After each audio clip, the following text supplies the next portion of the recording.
Hello everyone, welcome to MBBS assist. तो आज के वीडियो में हम बात करने वाले हैं काउंसलिंग के प्रोसेस के बारे में। ओके।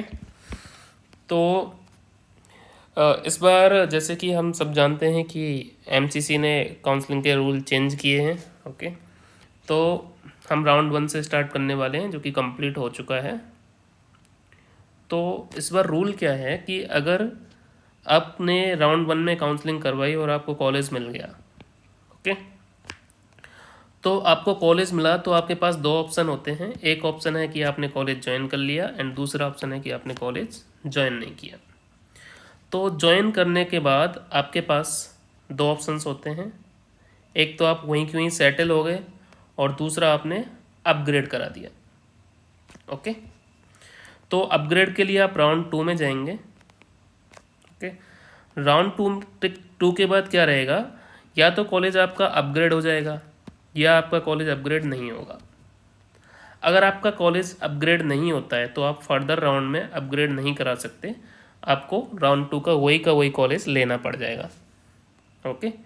और अगर आपका कॉलेज अपग्रेड हो जाता है राउंड 2 में तो आप फिर आपके पास दो ऑप्शन हैं, या तो आप वहीं की वहीं सेटल हो जाइए या आप राउंड 3 के लिए जा सकते हैं। ओके। अगर आपका कॉलेज राउंड 2 में अपग्रेड हुआ तो आप राउंड 3 में भी अपग्रेड करा सकते हैं, लेकिन अगर राउंड 2 में अपग्रेड नहीं हुआ तो आप राउंड 3 में पार्टिसिपेट नहीं कर पाएंगे। वहीं दूसरा ऑप्शन था आपके पास कि आपने राउंड 1 में ज्वाइन नहीं किया था, आपको राउंड 2 में कॉलेज दोबारा से काउंसलिंग कराया और आपको अलॉट हो गया। अलॉट होने के बाद आप सेम रूल अप्लाई करेंगे, नॉट अपग्रेड और अपग्रेड वाला। ओके। अलॉट होने के बाद आप क्या करेंगे, आप डायरेक्ट अपग्रेड कराएंगे राउंड 3 के लिए। ओके। अपग्रेड कराएंगे राउंड 3 के लिए। अगर अपग्रेड हो जाता है तो ठीक, नहीं होता है तो आपको वही कॉलेज लेना पड़ेगा। ओके। और अगर आपको कॉलेज नहीं मिला, not a lot and second round, तो आप क्या करेंगे, राउंड 3 में जा सकते हैं। ओके।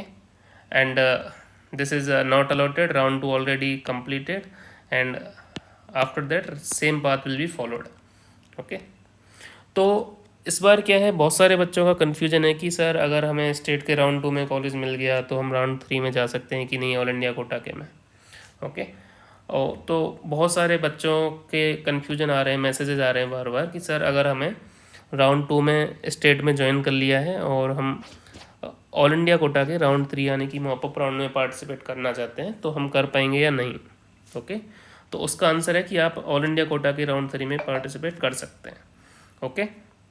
राउंड 3 में पार्टिसिपेट कर सकते हैं, लेकिन अगर आपको ऑल इंडिया कोटा के राउंड 3 में कॉलेज मिला, अलॉट हो जाता है, तो आप क्या करेंगे, आपको with in a certain time आपको अपने स्टेट जॉइंट कॉलेज से डॉक्यूमेंट्स लेकर जाने पड़ेंगे। स्टेट में आपको अपना एडमिशन कैंसिल करवाना पड़ेगा और आपको इधर ज्वाइन करना पड़ेगा।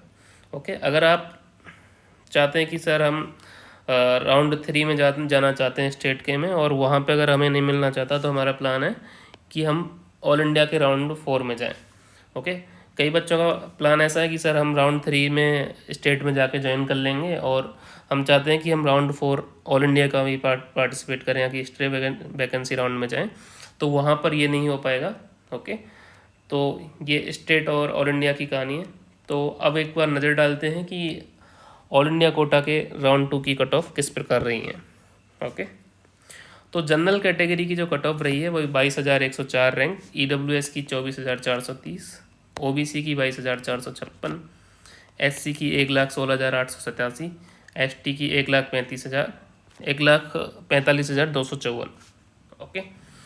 तो अब हम बात करेंगे कि राउंड 3 की जो एक्सपेक्टेड कट ऑफ्स हैं वो क्या रह सकती हैं।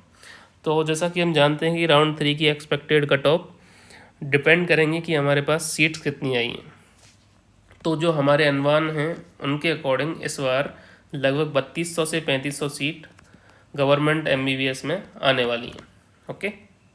तो अगर इतनी सीट्स राउंड 3 के लिए आती हैं तो जनरल कैटेगरी का जो कट ऑफ है वो 24,500 से 24,800, ओबीसी का 24,500 से 25,000, ईडब्ल्यूएस का 25,500 से 26,500, एससी का 1,30,000 से 1,32,000 एंड एसटी का 1,50,000 से 1,58,000 रैंक जा सकता है। ओके। तो इस बार का काउंसलिंग का जो प्रोसेस है बहुत ज़्यादा डिफ़िकल्ट है, बच्चों को समझ में नहीं आ रहा है, कॉम्प्लिकेटेड हो रहा है, ठीक है।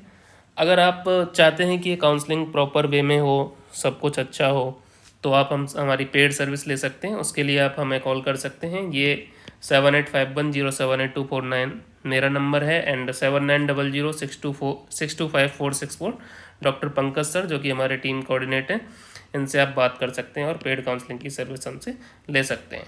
Thank you.